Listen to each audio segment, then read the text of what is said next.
Saudaraku sekalian yang kekasih, khususnya kaum ibu, kaum wanita,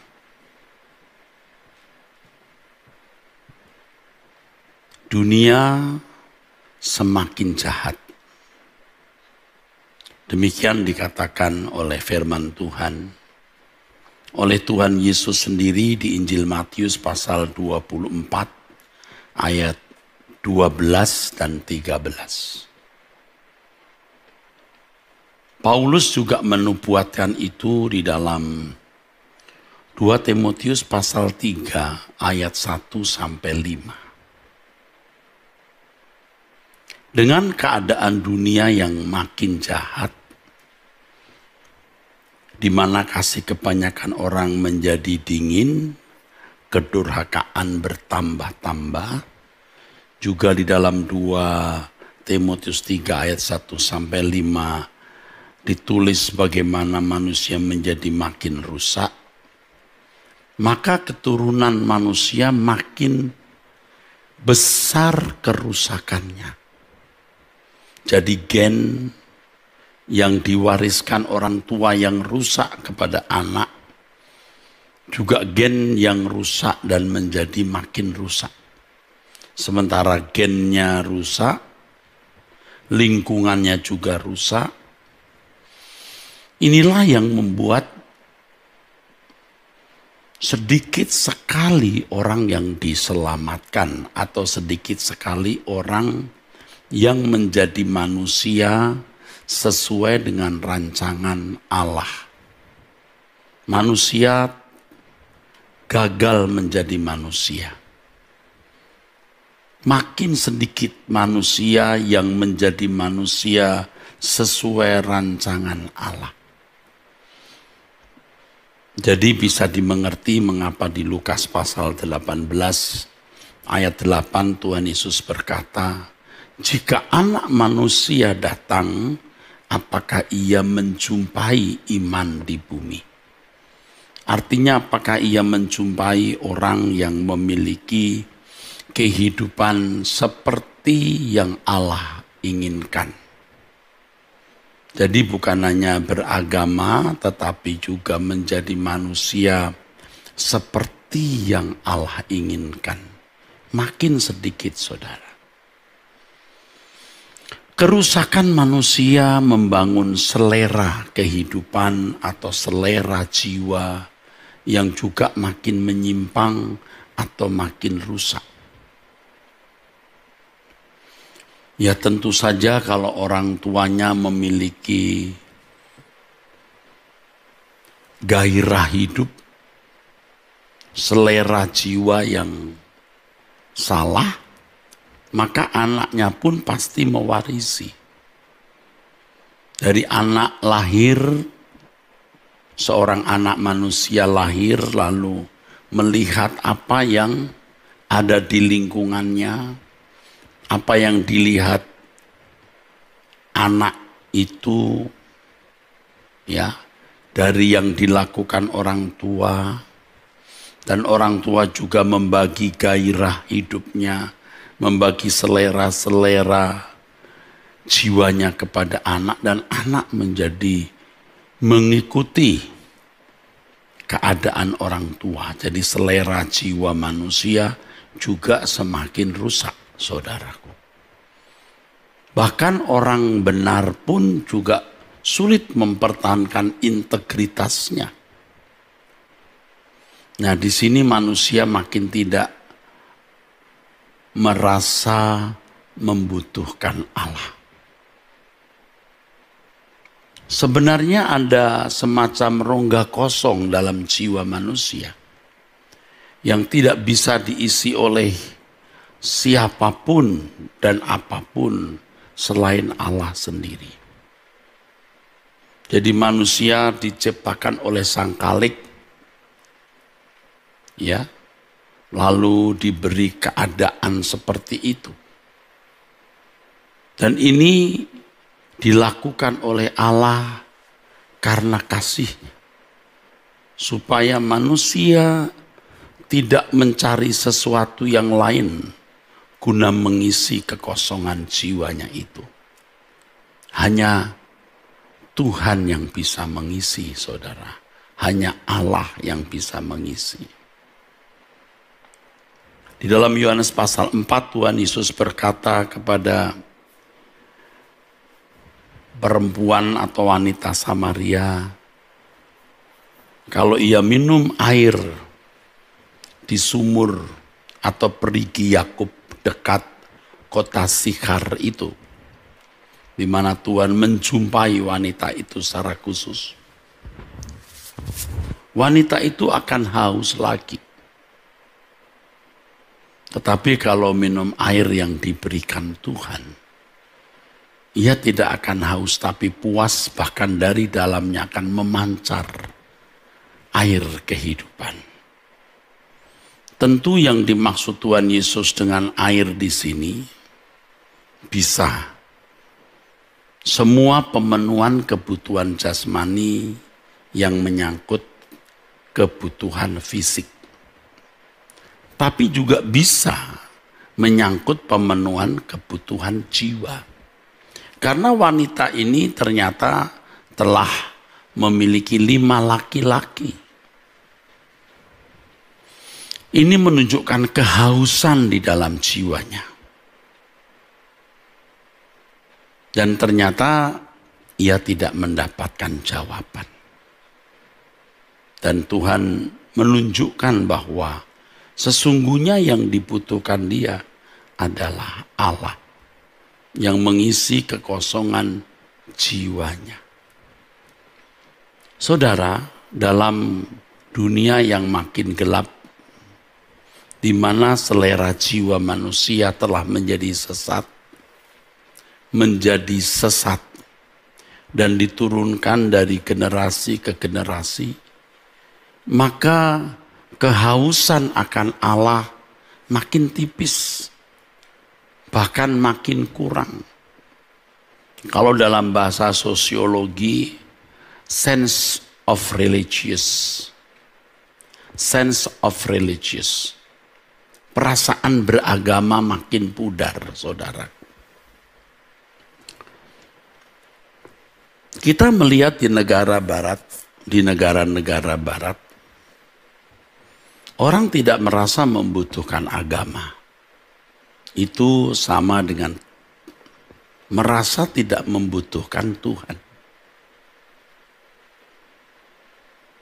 Mereka menganggap agama itu tidak penting. Bahkan menganggap agama membelenggu. Sehingga di suatu negara barat yang dulunya sebelum memulai pelajaran anak-anak sekolah berdoa, sekarang sudah dilarang karena demi hak asasi. Kalau orang tidak ingin berdoa, masa dipaksa berdoa? Jadi baiklah, jangan berdoa. Kalau mau berdoa masing-masing sajalah.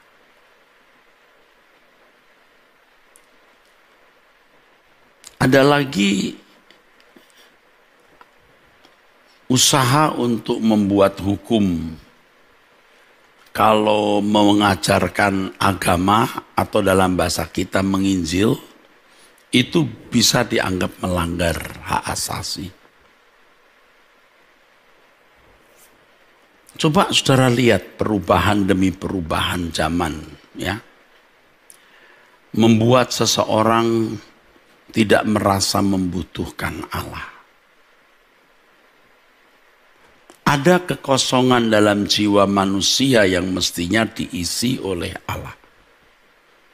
Tetapi karena keadaan dunia yang semakin jahat, cara berpikir manusia yang semakin jauh dari kebenaran Tuhan, maka kehausan itu tidak dirasakan. Dan digantikan dengan kehausan yang lain, saudara. Anda pasti melihat orang-orang di negara-negara barat, bagi mereka yang namanya weekend, holiday, itu sangat berarti. Ya, tempat wisata, dibangunnya taman-taman untuk relax, santai untuk leisure time.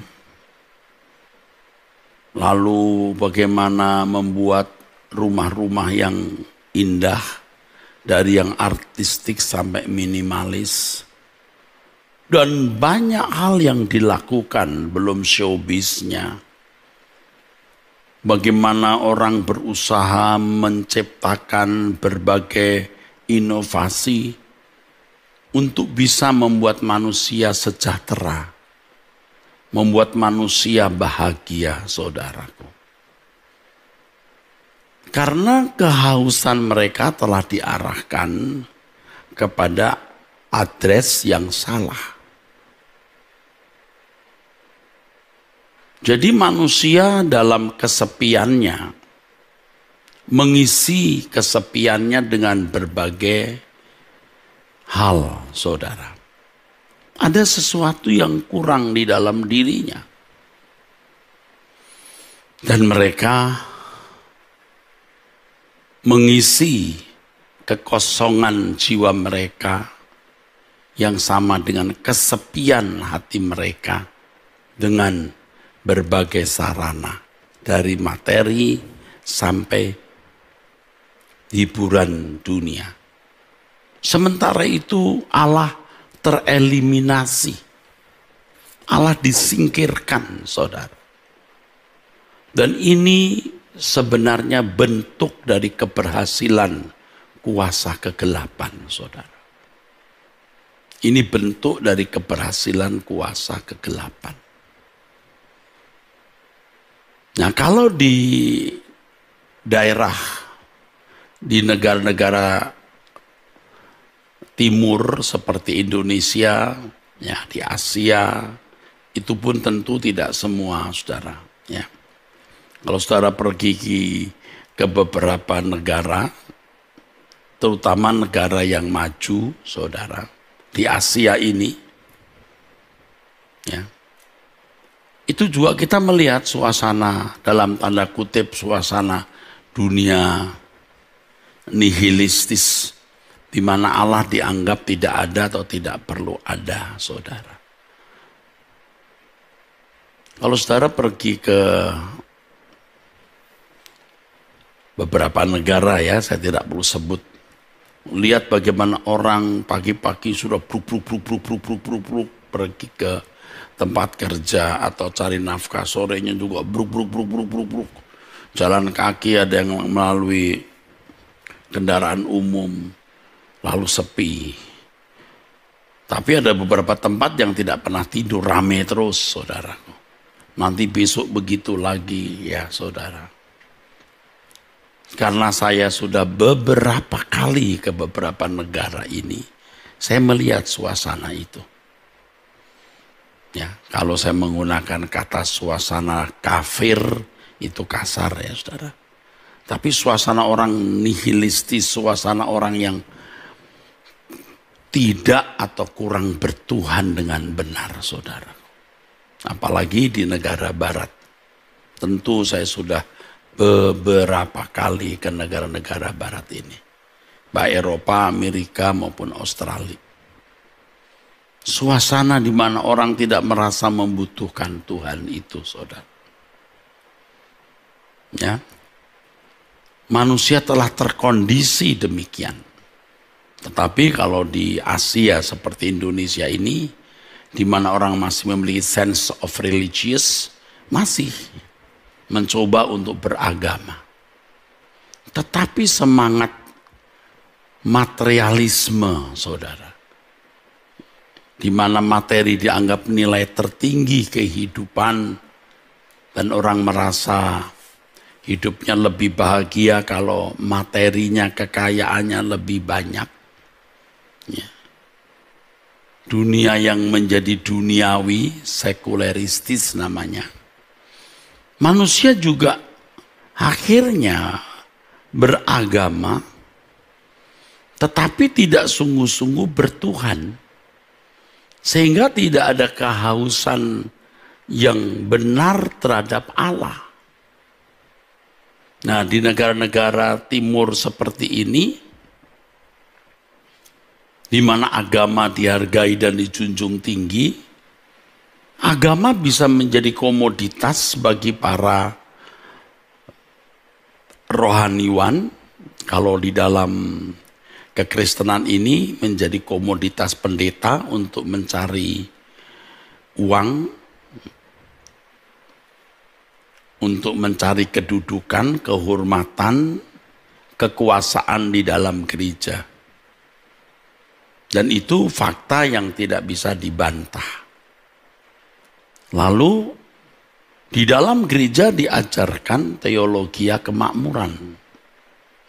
Jadi Allah menjadi solusi bagi masalah-masalah jasmani. Allah menjadi solusi untuk masalah-masalah keuangan atau finansial, saudara.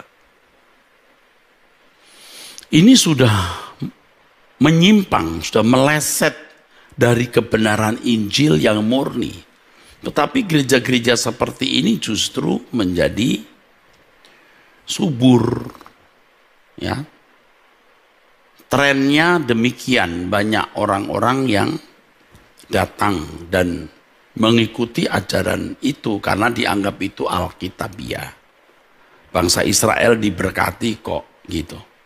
Mereka lupa Israel jasmani keturunan Abraham itu bukanlah umat pilihan perjanjian baru yang dipersiapkan untuk mewarisi kerajaan Allah.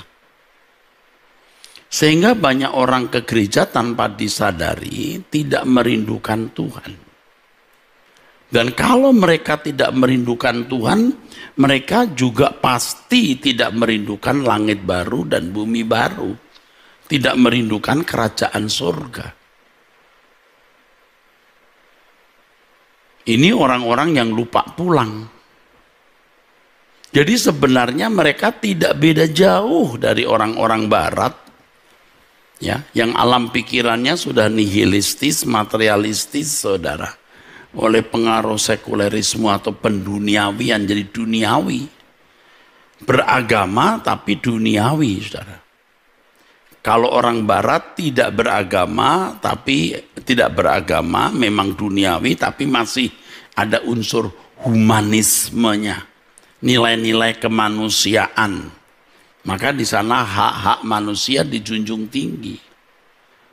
Tidak ada rumah ibadah yang dibakar, begitu tidak ada. Karena mereka menghormati orang lain. Tetapi kalau masyarakat yang hanya fanatik dengan agama, bisa begitu. Nah sekarang kita lihat orang Kristen sendiri, saudara. Ke gereja bukan karena haus akan Allah, tetapi karena kehidupan di bumi ini supaya diberkati, supaya nyaman.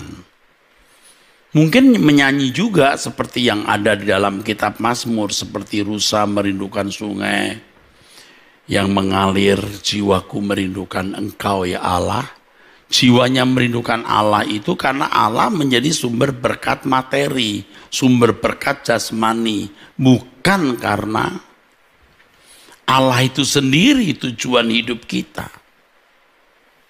Maka mulai diajarkan doa-doa untuk memutuskan kutuk kemiskinan, kutuk lajang supaya laku kawin, kutuk kebangkrutan.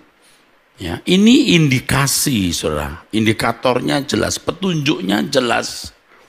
Mereka mengarahkan orang untuk haus kepada perkara-perkara dunia, saudara. Nah, di situ begitu.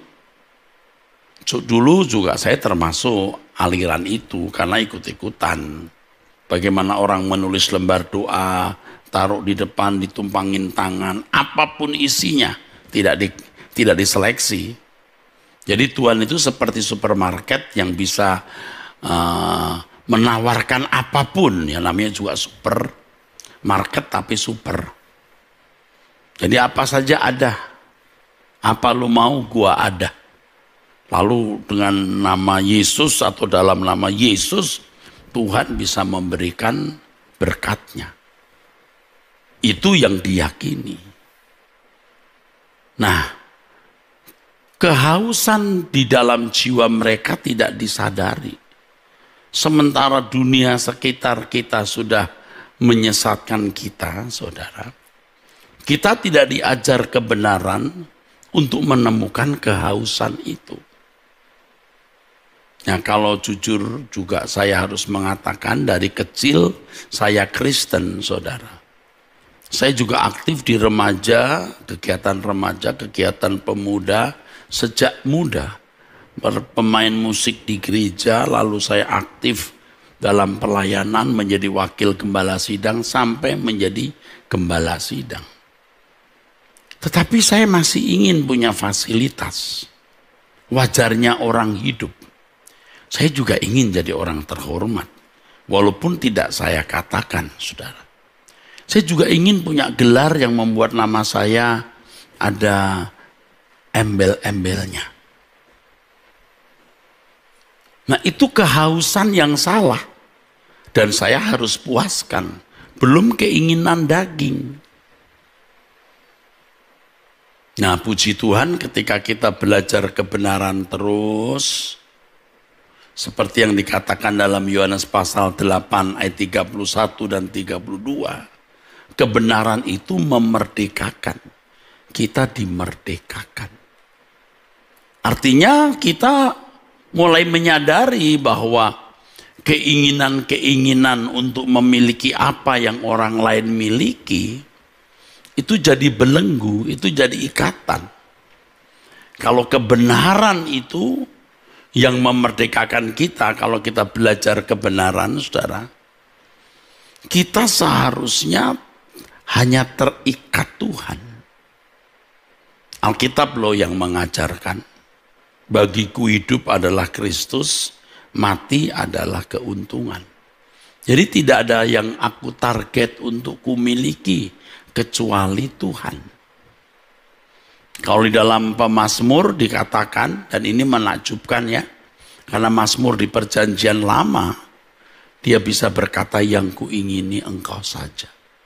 Itu kalau diurai kalimatnya bisa begini, aku bisa hidup tanpa suami, aku bisa hidup tanpa orang tua, aku bisa hidup tanpa anak, aku bisa hidup tanpa siapa-siapa, aku bisa hidup tanpa harta, tapi aku tidak bisa hidup tanpa Tuhan. Jika kita memiliki prinsip seperti itu dan akhirnya menjadi selera jiwa kita, kita merdeka, saudara. Kita menjadi merdeka dan kita menjadi kekasih Tuhan di situ. Makanya sebenarnya ini master key-nya kehidupan. Itu akan menjawab semua masalah kita. Ya. Saudara bisa kehilangan keluarga, kehilangan harta, kehilangan nama baik, kehilangan apapun. Tapi kalau saudara sudah mengerti kebenaran ini, saudara bisa berkata, Yesus cukup bagiku. Dan ini membuat kita bisa memuja Dia. I adore you, Lord. I adore you. Kalau orang jatuh cinta kepada seseorang, begitu cintanya itu bisa berkata, I adore you. Aku memujamu. Nah, kepada Tuhan kita memuja tanpa embel-embel. Bukan karena diberkati secara jasmani, bukan karena kita mau mendapat sesuatu, tapi kita mendapat Tuhan sendiri. Nah, saya harap kita bisa memiliki kesepian yang objeknya itu Tuhan. Jadi kalau saudara tidak ke gereja sekian kali, Anda akan merasa ada yang kurang. Kalau saudara tidak berdoa hari itu, ada yang kurang. Kalau saudara berbuat dosa, berbuat salah, saudara akan merasa bahwa ada sesuatu yang kurang nih dalam hidup saya. Dan saudara akan menikmati Tuhan sebagai kekasih saudara. Saya merasa, saya percaya, saya melihat ada orang-orang yang hidup di dalam kesepian. Ya. Terutama ibu-ibu, kaum wanita yang gagal berumah tangga, ya. Dan itu banyak saya jumpai melalui episode, melalui acara Anda Bertanya Alkitab Menjawab. Dan tidak jarang saya begitu terharu ya membaca kesaksian hidup ibu-ibu itu atau kaum wanita itu. Aduh, kasihan saudara. Benar-benar kasihan. Nah, tidak ada yang bisa menjawab kebutuhan mereka ini. Gagal memilih suami, tidak punya kehidupan mapan, ya, terjepit dalam segala keadaan. Kalau saudara bisa mendengar nasihat saya, bisa mendengar apa yang saya kemukakan ini, saudaraku, ya, saudara akan dimerdekakan.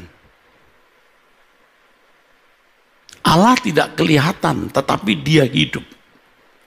Saudara harus bisa menemukan ketika kaum ibu, kaum wanita berkata, Tuhan, apapun yang terjadi, terjadilah. Aku tidak mengatur dan aku tidak memaksa Engkau mengaturnya sesukaku. Aku membiarkan Engkau mengatur semua sesuai dengan apa yang Kau inginkan. Tetapi buatlah aku memiliki Engkau. Buat aku memiliki Engkau ya Tuhan. Dan Engkau memiliki diriku. Fanatisme seperti ini harus kita miliki, saudaraku. Sebagai langkah untuk mengisi kesepian jiwa kita yang hanya bisa diisi oleh Tuhan. Jangan hanya berkata Yesus kekasih jiwaku, itu ada lagunya saudara. Tetapi sebenarnya bukan Yesus yang menjadi kekasih jiwanya. Tetapi kesenangan dunia. Sebab Yesus bisa meraihkan, mengambilkannya untuk kita. Tapi kalau kita menjadikan Yesus kekasih jiwa kita, ya hanya Tuhan yang bisa mengisi kekosongan jiwa kita.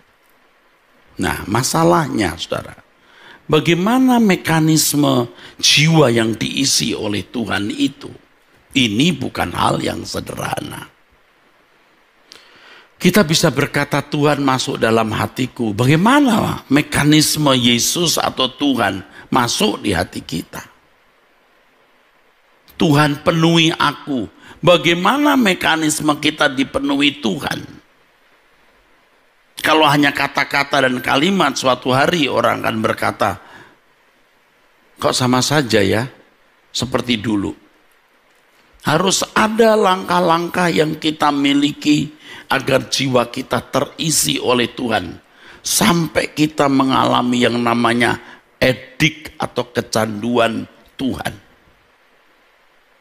Kalau dunia, orang sudah biasa.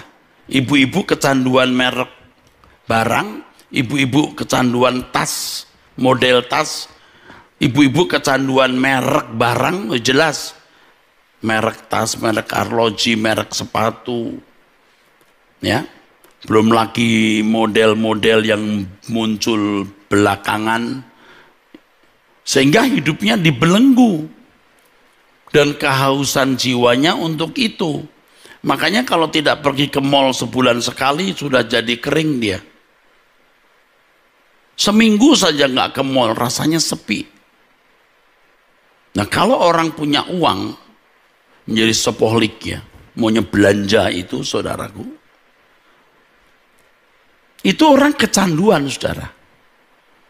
Harus pakai baju model baru, setiap kali pergi ke acara-acara tertentu itu baginya saat-saat yang menyenangkan karena bisa pamer model baju, pamer sepatu, pamer perhiasan, pamer tas. Dan tadi saya berbisik kepada seorang hamba Tuhan di sebelah saya. Orang kaya itu malang. Tentu tidak semua orang kaya malang. Kenapa? Sebab dengan kekayaan itu dia bisa berbuat apa saja dan membangun selera tanpa dia sadari. Ya. Kalau orang yang hanya mampu beli motor ya kecanduan motor, gonta-ganti motor misalnya. Tapi kalau orang kaya bisa gonta-ganti mobil, dan mobilnya bukan harga beberapa ratus juta, tetapi beberapa miliar. Bisa beli mobil di negara A, mobilnya taruh di situ. Kalau dia datang ke negara itu pakai mobil itu, kalau tidak ya diparkir di tempat di mana dia punya rumah atau apartemen di negara itu. Wow. Nanti dia beli apa lagi? Apa salah, Pak? Ya, saya mau berkata salah atau tidak ya? Saudara yang jawab sendiri. Jawab sendiri. Hobinya apa? Ya. Ibu-ibu yang hobinya mukanya dipermak. Tidak berhenti mempermak muka. Dan yang pernah saya dengar, ini dari pengalaman ibu-ibu itu, kalau orang sudah terbiasa permak muka, dia tidak pernah berhenti. Saya dengar, oh sudah permak ini bibirnya, nanti bentuk pipi, nanti matanya, nanti hidungnya, terus sampai wajah aslinya sudah jauh beda dengan wajah setelah dia di operasi plastik itu, saudara. Ya, kalau operasi itu untuk konstruksi karena kecelakaan ya bisa dimaklumi. Tapi kalau estetika terus menerus, itu kan jadi candu. Dia mengisi kesepian hatinya dengan candu. Ada kekosongan dalam jiwa manusia, tetapi dia sudah menjadi sesat. Ya saudara, ada yang maunya jalan-jalan, ya, wisata maksudnya. Kumpul-kumpul dengan teman-teman yang menurut dia satu level, ya, dengan para istri-istri pejabat, istri-istri konglomerat, bagi ibu-ibu ya sosialita ya saudara. Tapi kalau ibu-ibu keluarga tidak mampu, suami tidak jelas, dia harus cuci baju tetangga, setrika siangnya, malamnya dia harus pijit. Karena dia bisa mijit hanya untuk kehidupan anak dan dirinya. Itu kasihan. Tapi kalau dia bisa mengenal Tuhan, itu luar biasa. Jadi saingannya kecil. Kalau orang kaya itu Tuhan punya saingan, kekayaan. Tapi kalau orang miskin saingannya hampir tidak ada. Maka kalau Tuhan berkata orang kaya sukar masuk kerajaan surga, itu dilihat dari berbagai aspek, itu benar, saudara. Orang kaya itu memiliki sesuatu yang bisa menyaingi Tuhan, maka sukar masuk surga. Jadi kalau saudara sebagai kaum wanita, entah kaya entah miskin ya, saudara bisa menyadari hal ini. Tuhan itu nilai di atas segala nilai, saudara. Memiliki Tuhan itu segalanya. Saudara harus mengarahkan hati saudara kepada Tuhan. Nah, masalahnya bagaimana mekanismenya? Kita harus memiliki langkah untuk merubah selera kita. Selera hidup. Nah, saya mulai bicara agak ekstrim atau bisa dikatakan ekstrim, atau mungkin di antara saudara akan berkata sangat ekstrim. Wanita kan kebahagiaannya pasangan hidup. Apa salah, Pak? Ya, itu pada umumnya demikiannya. Itu sudah merupakan naluri. Tapi dunia kita hari ini sudah susah untuk bisa terpenuhinya kebutuhan itu. Karena makin jarang pria itu baik. Ya kan? Lalu gimana? Punya suami, puji Tuhan. Tidak punya suami, puji Tuhan. Punya suami ternyata bukan pria yang baik, ya puji Tuhan. Jangan mengharapkan kebahagiaan dari pria itu. Tentu kita sebagai manusia ingin punya rumah, mobil, dan berbagai fasilitas. Apa salah Pak? Enggak, karena memang naluri hidup manusia kan demikian, saudara. Naluri hidup manusia kan demikian. Tapi dunia hari ini dunia yang susah loh. Dari 100 orang, siapa yang tidak punya masalah keuangan? Belum tentu dari 100 orang itu, 100, jangan-jangan 100-100-nya punya masalah keuangan. Dari 1000 orang mungkin 1 yang tidak punya masalah keuangan. Hidup ini susah, saudara. Hidup ini sulit. Jangan berharap kebahagiaan dari harta. Kalau kita bisa menjalani hidup dari hari ke hari, bisa makan, anak-anak bisa sekolah, jalani. Kalimat yang sering saya gunakan, lewati saja. Ya. Biar kita berpuas dengan apa yang kita miliki.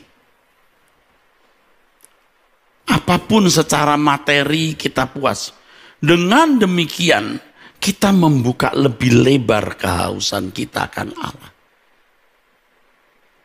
Ya.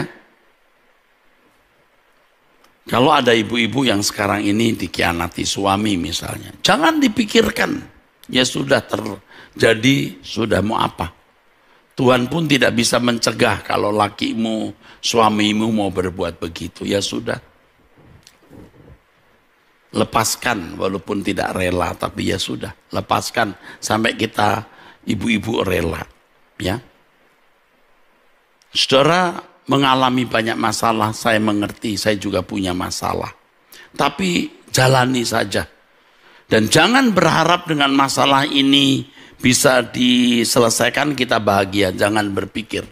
Karena ketika satu masalah selesai, masalah yang lain muncul. Mungkin Anda berkata, Pak, tapi masalah saya ini betul-betul mengancam saya. Ya, gunakan jurus yang saya gunakan. Apa? Kalaupun aku hancur Tuhan, aku hancur di tangan-Mu. Kita punya masalah-masalah yang tidak bisa kita selesaikan. Lalu kita pasrah dan berkata, Tuhan, aku tidak tahu bagaimana menyelesaikan masalah ini. Tetapi kalaupun aku harus hancur, aku hancur di genggam-Mu. Merdeka kita. Wah, ini belum lagi kalau saudara nanti mengingat bahwa dunia ini akan berakhir. Kita bisa mati setiap saat. Dan setelah itu kita akan dijemput Tuhan di dalam kerajaan surga. Betapa bahagianya kita. Kalau sekarang ada kaum ibu, kaum wanita yang merasa kesepian, coba tanya. Di dalam dirimu, tanya kepada dirimu sendiri. Kesepian apa? Kesepian jenis apa ini? Apakah Anda menginginkan materi? Kesepian karena materi? Atau kesepian karena Tuhan? Atau kalau kata kesepian karena Tuhan dianggap tidak tepat ya, kehausan akan Allah. Orang yang sungguh-sungguh memiliki kehausan akan Allah, itu orang yang memiliki tujuan hidup, saudara. Apa tujuannya? Langit baru, bumi baru. Dan sementara hidup berjuang untuk berkenan kepada Allah. Orang yang memiliki kehausan akan Allah dan terus mengisi kehausan itu dengan Tuhan, itu memiliki tujuan hidup. Tujuan hidupnya Tuhan dan kerajaannya. Makanya langit baru, bumi baru menjadi tujuannya dan sementara hidup berusaha untuk berkenan di hadapan Tuhan. Tetapi kalau seseorang memiliki kehausan yang salah, yang sesat, segala macam hal yang menjadi objek untuk dapat memuaskan dirinya. Orang yang tidak memiliki tujuan hidup. Ketika dia menutup mata, semua yang dia miliki lenyap seperti uap. Dan betapa tragisnya itu. Sehebat apapun wanita itu. Kalau dia bolak-balik permakmuka, akhirnya juga mati, kaku, bonyok, saudara. Kalaupun dia punya banyak barang, rumahnya penuh dengan baju bagus, sepatunya sampai ratusan pasang atau ribuan bahkan, seperti butik. akan ditinggal, tidak satu pasang pun dibawa. Kalaupun dibawa di kaki akan hancur di tanah. Nggak punya tujuan. Biar saudara gagal dalam banyak hal atau dalam segala hal, tapi tidak gagal menjadi kekasih Tuhan. Coba saudara ingat waktu saudara jatuh cinta. Tentu kita yang sudah pernah pacaran atau menikah, punya pacar mengerti apa itu kesepian saudara. Sudah tidak bertemu seminggu, waduh rasanya saudara, sepi. Kalau kita di luar kota, waktu itu belum ada FaceTime ya. Zaman saya masih muda ya, belum ada handphone juga, tapi handphone pertama yang saya miliki itu Motorola yang besar itu saudara. Ya. Seperti pisang Ambon besar itu, beratnya. Tapi sebelum saya punya itu, aduh saya masih ingat saya luar kota kalau ingat pacar, aduh. Rasanya mau tengah malam pun datang loh saudara. Kan begitu saudara. Kalau Tuhan menjadi kekasih kita, yang bisa mengisi hati kita. Wah saudara, kita haus akan dia. Kita rindu bertemu dengan Tuhan. Dan itu bukan hanya kata-kata. Itu bukan hanya ucapan, tapi sebuah penghayatan hidup.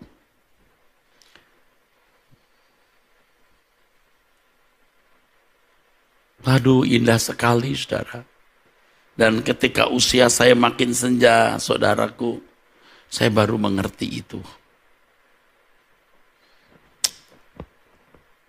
Aku sepi di sini Tuhan. Hanya Engkau yang kubutuhkan. Karenanya kita tidak keberatan bangun jam 5 pagi kita berdoa. Sebab hanya Engkau yang bisa memuaskan dahaga jiwaku. Benar, saudara. Dan ini bukan kata-kata agamani, harus menjadi pengalaman dan penghayatan hidup. Pokoknya kalau ibu-ibu berani melangkah untuk membuka hati bagi Tuhan saja sebagai satu-satunya kebahagiaanmu, engkau bisa menikmati Tuhan. Tapi kalau engkau masih mengharapkan ada yang lain bisa memuaskan jiwamu, jangan harap engkau menikmati Tuhan. Itu mekanismenya. Saudara, kalau saudara mau makan sop atau masakan seenak apapun, sementara lidahmu ada permen, tidak akan enak. Ada min atau apalagi, permen yang ada unsur minnya. Harus dibuang dulu. Baru kita bisa menikmati sop yang enak. Demikian pula Tuhan tidak bisa kita nikmati kalau kita masih punya kesenangan. Ya saudara, ini tidak mudah, tapi ini satu-satunya langkah yang paling bijaksana dan paling menguntungkan untuk hidup kita. Hanya orang yang haus dan lapar akan Tuhan, yang selalu kesepian akan Tuhan, yang memiliki tujuan hidup. Tetapi kalau orang tidak memiliki kehausan akan Allah, kehausannya akan perkara-perkara dunia dan segala hiburannya, celaka sekali saudara. Ketika dia menutup mata, dia tidak punya apa-apa. Saudara, saya sudah sering kali putus asa melihat orang-orang yang seakan-akan mengerti tapi tidak mengerti. Yaitu mereka yang sudah cukup umur, di atas 40 tahun saja. Kalau hidupnya sudah terbiasa suka-suka sendiri, apalagi dengan berbagai fasilitas yang ada, sudah susah untuk mengerti apa yang saya kemukakan ini. Sudah sulit. Nyaris mata hatinya telah tertutup, saudara. Mereka bisa nyanyi lagu rohani, mereka bisa melayani pekerjaan Tuhan dalam kegiatan gereja. Oh, bahkan mungkin masih bisa berkhotbah. Tapi tidak ada kehausan yang benar. Tuhan itu seperti mainan bagi mereka. Kalau ada persoalan, Tuhan dijadikan sumber pertolongan, berseru kepada Tuhan. Tetapi mereka tidak menjadikan Tuhan sebagai kebutuhan. Beda kalau Tuhan sendiri kebutuhan kita. Kita ada persoalan apapun malah kita tidak berseru kepada Tuhan. Kita hanya pasrah saja. Apapun yang terjadi Tuhan, terserah Tuhan. Yang penting aku memiliki Engkau. Kalau Tuhan seandainya Tuhan tanya, lah bagaimana masalahmu ini? Ya terserah Tuhan. Ku selesaikan tidak? Selesai boleh, nggak boleh Tuhan. Yang penting aku memiliki Engkau. Itu dari doanya saja sudah kelihatan. Dari cara berpikirnya sudah kelihatan. Apakah dia benar-benar menjadikan Tuhan sebagai satu-satunya kebutuhan atau tidak. Saudara, saya mengerti banyak saudara yang tidak bisa atau belum bisa menggapai Tuhan. Tuhan seakan-akan tidak ada. Tapi coba carilah Tuhan. Saudara tiap pagi berdoa dengan saya jam 5. Tiap hari. Sampai saudara punya kesaksian di dalam batin saudara. Ada Allah yang hidup. Dan kita menjadi kuat saudaraku. Dan saudara akan bisa membuktikan nanti. Di dalam perjalanan hidup saudara bagaimana tangan Tuhan turun menolong saudara. Bagaimana Tuhan merajut keadaan sekitar saudara. Yang pada intinya semua itu menggiring saudara menjadi orang yang sempurna. Berkenan di hadapan Allah. Jadi ketika saudara memiliki persoalan, saudara pasrah saja lalu keadaan seakan-akan memburuk. Saudara tidak marah karena Anda tahu bahwa itu justru membuat saudara makin melekat dengan Tuhan. Saudara harus tahu bahwa 70 tahun umur hidup kita di dunia atau 80 tahun umur hidup kita di dunia hanya untuk menemukan kekasih abadi ini. Saudara bayangkan ya, kalau seseorang meninggal dunia lalu tidak pernah merindukan Tuhan. Apakah Tuhan menantikan dia? Tidak.